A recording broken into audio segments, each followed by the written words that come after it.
Chapter 11. The rest of the boys came crowding into the room just after Mr. Carter left. I lay quietly on my bunk and watched them file through the play yard door and spread out towards their own beds. One of them happened to glance up and see me. He stopped and his eyes grew wide. "Hey!" he yelled. "It's the cave boy." The rest of the boys heard him and they all looked at me. I lay there and didn't move. "It is him!" someone else yelled. "The kid they talked about on TV. It's the wild boy." I watched as everyone gathered around me. I paid the most attention to the tallest boy, who seemed to be moving through the others to get closer. In a moment, he was standing before me, staring at my face, poking from the blankets. "You that wild kid?" "I don't know," I said. "You the one got arrested yesterday?" "Yeah." He turned to the others and then to me again. "You don't look so tough." I sized him up. He was about twice my weight and height. "I can whip you," I said. His face went red. He reached out to grab me, but I was ready for him. I swung my arm from under the blanket and hit him open-handed across the face. At the same time, I leaped up and stood on my bunk. The boys cheered and began gathering closer. The big kid recovered and grabbed for my feet. I danced around the top of the bed and avoided his hands for a few seconds, but he finally got me and I fell onto the mattress. He dragged me towards him. I took my free foot and slammed it against the other, knocking his fingers between the knobs of my ankles. He yelled and let go. About that time, I heard something smack against the hall door and the crowd grew silent. I rolled onto my back and propped myself on my elbows and looked at the direction of the sound. Mr. Carter stood there holding a club. "Everybody to their bunks now. You'll stand there until supper time if I hear another word." Everyone began to find their beds. The boy who'd come after me was 3 bunks towards the door on the bottom. He turned and gave me a mean stare. "Hale Mitchell," Mr. Carter said. "I want you in the center of the floor." Hale moaned and stepped on to the middle of the room and faced Mr. Carter with his jaw set tight. It looked like somebody had painted a red hand on his cheek. "What happened?" "The little runt popped me across the face." "Who?" He rolled his eyes at the ceiling. "The cave boy. His name's Moon." "Whatever." Mr. Carter walked towards Hale.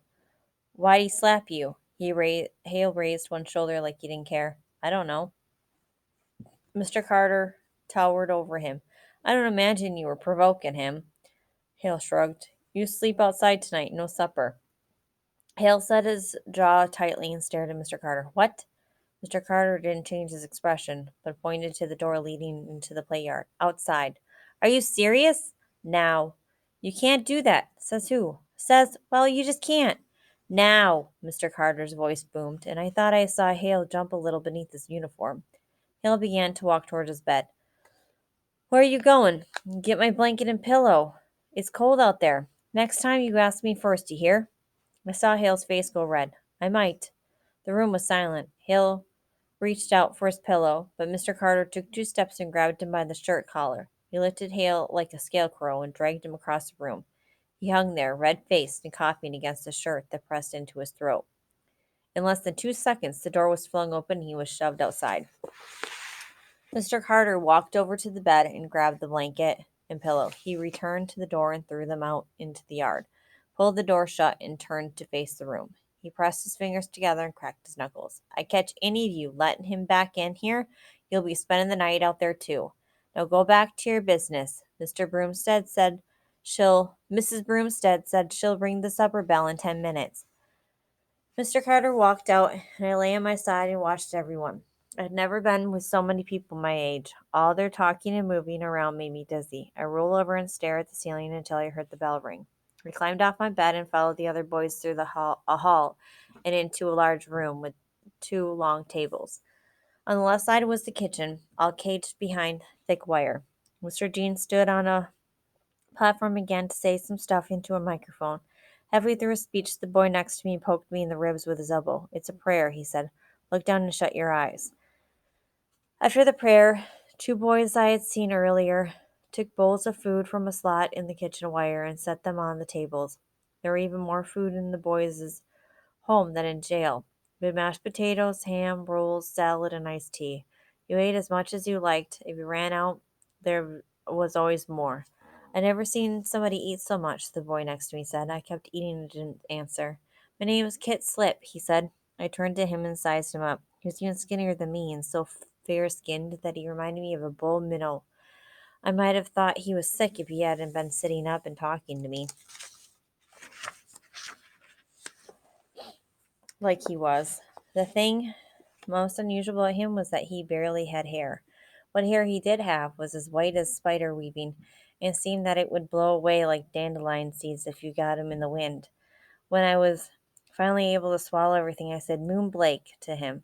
I didn't notice when the boys started returning their plates to the kitchen. Kid had to tap me on the shoulder. Come on, Moon, he said. It's time to go. My plate still had some mashed potatoes left. I saw the others walking past me and out of the dining room hall. Do we have to? I still got some left. Most boys go to the rec room now. We can play ping pong or watch television. I took one more quick bite, then got up and returned my plate too. I followed Kit to the rec room. When we passed through the door that led out of the dining room hall, Mr. Carter tapped me on the arm. Come with me, Moon. Mr. Jean wants to see you. What for? I asked. I don't know. He's the boss. I don't ask questions. You scared of him? Mr. Carter scrunched his face. Come on, he said. Chapter 12. To get to Mr. Jean's office, Mr. Carter had to unlock the steel door again. After we passed through, he locked it back and motioned for me to keep moving. I followed behind and tried so much to match my steps with his until he stopped and turned and stared at me. Don't you be making trouble, he said. I bet you can run fast, I replied. You bet I can. I started walking again and he went slower and I got up beside him. Why did you send Hal outside? 'Cause he's mean to you and everybody else? What's wrong with him? Got a bad attitude. He's been like that ever since he got here. Why don't you send me outside? I'll stay under a tree and everybody else can stay in here. Gonna be chilly tonight. Cold doesn't bother me. All you need is a blanket and fire. Ain't gonna be no fires around here. No matches allowed. I don't need matches. I can rub sticks and make fire. Mr. Carter didn't answer, but started shaking his head. Soon we came to a door, and Mr. Carter knocked on it. Mr. Jean's office had thick carpet and a big desk with 2 chairs in front of it.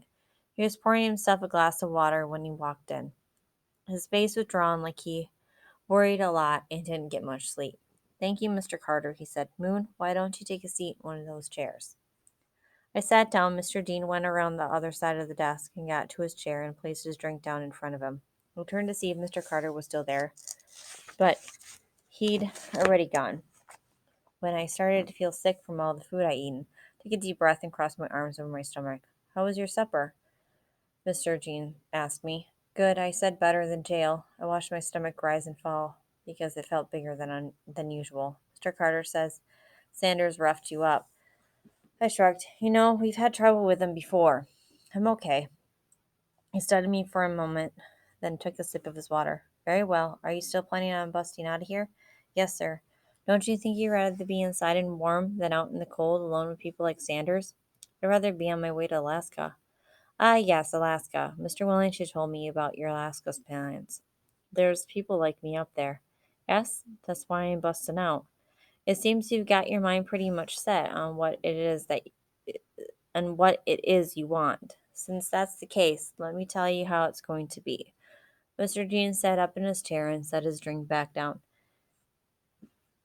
His face tightened and became serious. First of all, you're not going to bust out of here. You never had anyone escape from Pinson. That talk is nonsense, and you may as well get it out of your head. Second of all, there's a possibility that you have relatives. Mr. Jean bent over and brought Pap's box from the floor and set it on the desk. Where'd you get that? We've got all of your things in a safe place for you. What about my rifle and bullets? The police in Livingston have that. What about my wheelbarrow and my clothes? I don't know anything about a wheelbarrow and clothes. Well, then, you don't have it all. Sanders threw my wheelbarrow in the swamp, and he threw my deerskin hat in the road. They took my moccasins and my jacket at the jail. Said I wasn't getting my rifle back. We looked into all of that. However, your friend, Mr. Abrascato, he's not my friend. Fine. Mr. Abrascato told me about these pictures. That's why he's not my friend. Mr. Jean held up his hand. Will you let me finish? I didn't answer him because my stomach suddenly started hurting bad. I took a couple of deep breaths. Mr. Abascato said one of these men here looks a lot like your father. If anyone turns out to be a relative of yours, then he can claim you. If not, you'll remain the property of the state. If you behave yourself, we may eventually find a foster home for you. Otherwise, you'll remain here until you're 14 years of age, and then you'll be moved to Helen Weller, our faculty for older teenagers. You understand all that?" My stomach hurt so much that I didn't care what he said. I nodded my head and took another deep breath. "Any more incidents like the one you had with me a couple of days ago? And your stay here will not be pleasant. Do you understand that?" I nodded again. "Good. First thing we need to do here in Pinson is get that mess of hair cut out of your eyes.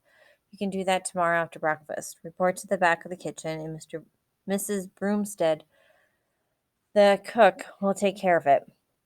He shoved a pile of books from the corner of his desk at me. "And these will be your school books. We have school every weekday from 7:30 until 3. You will be in trailer 2 with Mrs. Crutcher. Understand?" "Yes, sir." "Very well," he said. "We'll see you in the morning." I stood up and grabbed my books. "You know how to get to the rec room?" I shook my head. "After you put your books in your locker, go back out to the hall and take a left. It's the last room at the end of the hall. You'll see everything in there." "Yes, sir," I said. "Who taught you to say yes, sir?" "Pap did. Taught me everything." "That's good," Mr. Dean said. "Keep it up." Mr. Carter was waiting outside the office. He walked back with me far enough to unlock the steel door and let me through. "Don't you cause any trouble back there," he said. "I won't." On the way to the bunk bed, I noticed that all of the windows had wire inside the glass. Every door that led out of the building had alarm signs on it. Unless there was some way to get out of the play yard, I understood why no one had ever escaped from Pinson. I heard the sound of the other boys down in the rec room, but I felt so bad that I decided to go to my bed and lie down. When I walked into the bunk room, I heard someone tapping on the window. I turned sideways and saw Hale pointing at me. "You're dead," I heard him say. I looked away and continued to my bunk. I put my books in locker 18 and saw a new blue jacket hanging in there. I ran my finger over it, and I thought about how much I missed the deerskin one that Pat made me. "Gonna get my stuff back, Pat," I mumbled. I shut the locker and climbed up to my bed and slept. My stomach had started to feel a little better by the time the rest of the boys came back. Kit saw me on my bed and came over. "Why didn't you come to the rec room?" "Stomach hurt," I said. "You ate too much." I didn't answer. Hale came and talked to me through the window. Kit said, "He said he's going to tear into you as soon as he gets a chance." "I'm not scared of him." "You ought to be. He's the toughest one in here. He's almost 14. They're going to send him to Helen Weller in a couple weeks. One time he hit a guy in the gut so hard he threw up. Pap says I can whip in anybody 3 times my size. That's a good thing." "I know. I've been learning that." Some other boys walked over and stood behind Kit. They all watched me. One tall boy with red hair and freckles said my name. "What?" I said. "What's it like to be famous?" "I don't know." "They've got you all over the TV. We watched it in the rec room. They said you beat up a constable." "I didn't beat him up good enough. He still got me. He threw my wheelbarrow in the swamp, threw my hat in the road, took my rifle and all my living stuff." "Do you really live in a cave?" another boy asked me. "No, it's a shelter that built low to the ground." "What did you eat out there?" "Coons and deer and stuff we grew. Things that came out of the forest." "Did you have to go to school?" I shook my head. "Pap got me some books I learned with him." "Can you read?" "Yeah." "Write?" "Yeah." "Morse code, too." "They gonna take you to jail or you staying here?" "I'm gonna bust out as soon as I find a way." "You can't bust out of here," Kit said. "I can get out of most anything. Pap used to trap me like I was a coon and snare me 20 feet up in a magnolia tree. I'd be up the rope and down the tree before I could go touch the shelter and get back." "Must have been fun living out there." "Better than being in here like a penned up bird dog." "Hale's gonna kill you," another boy said. Kid already told me about it. Suddenly, we heard Mr. Carter standing at the entrance to the bunk room and hammering on the wall with his club. "Lights out, everybody. Get in your bunks." Some of the boys mumbled complaints as they made their way back to their beds. I looked over at the window, and Hale was still there, staring in at me. I turned my head and went to sleep.